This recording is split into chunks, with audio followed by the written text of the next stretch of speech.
What is going on, everybody? Welcome back to Phones and Drones. I wanted to do a mid-level flagship comparison for mid-2019. And as you can see from left to right, we have the Pixel 3a, the Xiaomi Mi 9T, and Samsung's latest, the A80. All these sport a unique and different look. And really, at this point, design is a personal preference at this price point, as you can get a wide array of phones for this price point with the features that we're going to discuss. These phones all have different camera layouts. As you can see, the Pixel always sticks to the true one single lens shooter. You have your triple camera setup on the Mi 9 and on the Samsung A80. And really, if you want to know right off the bat, personally, which one I think is the best, surprisingly, it is this Mi 9T. As far as camera comparison goes, I will be doing one on this channel down the road, but take my word, this is not a flagship level camera here. This is definitely not the same camera that they are using on the Samsung Galaxy S10 or S10 Plus, or even the S10 5G. It's just a little disappointing. I've gotten more consistent results out of this Mi 9T than I have out of all the rest. Obviously, for the single lens and what they can do with the bokeh effect and all that, the Pixel shoots the best photos in the range. If you need a 2x optical zoom though, obviously you're not going to get that in the Pixel, so that's something to keep in mind.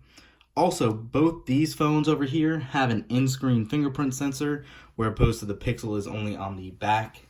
One neat thing that seems to be becoming more of the norm is the accented power buttons, which the Pixel 3a has, as well as the Xiaomi Mi 9T. And Samsung just keeps the same traditional flat color power button. Once we turn these devices over, you can see the huge difference in these display qualities as well. You all do have your always on display. You are getting your in-screen fingerprint sensors, as we stated right here.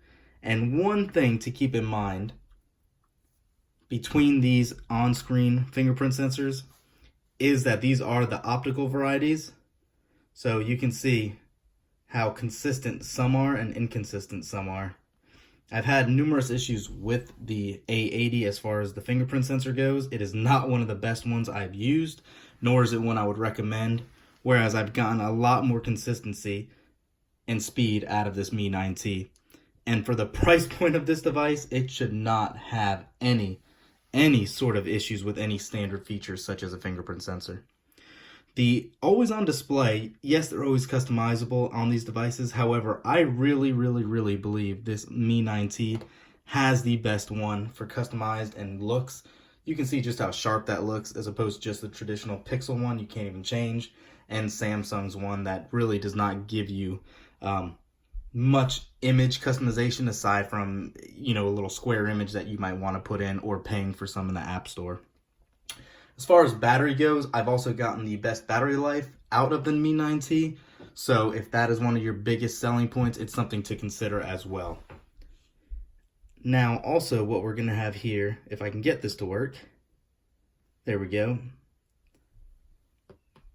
You are going to have much different display options between these two devices. You obviously have much more bezels on this Pixel 3a. You are not getting, personally, what I think as good as a screen resolution on these as you would. I'm sorry, these have a much better screen resolution than what you get on this Pixel 3a. You're getting, I believe it's a 6-inch display here.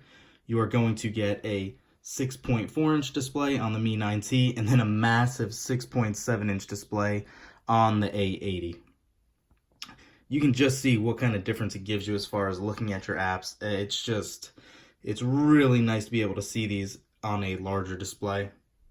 You're getting much better processors in these two with the newer Snapdragon 730, as opposed to the old Snapdragon 600 and 650 level processor on this Pixel 3a. Yes, we'll be getting a new Pixel 4 later on down the road, but we're not sure if we'll get an entry-level model, so that's something I'll touch on at a later point. You are getting different sound quality out of these devices as well. They all do have single downward firing speakers.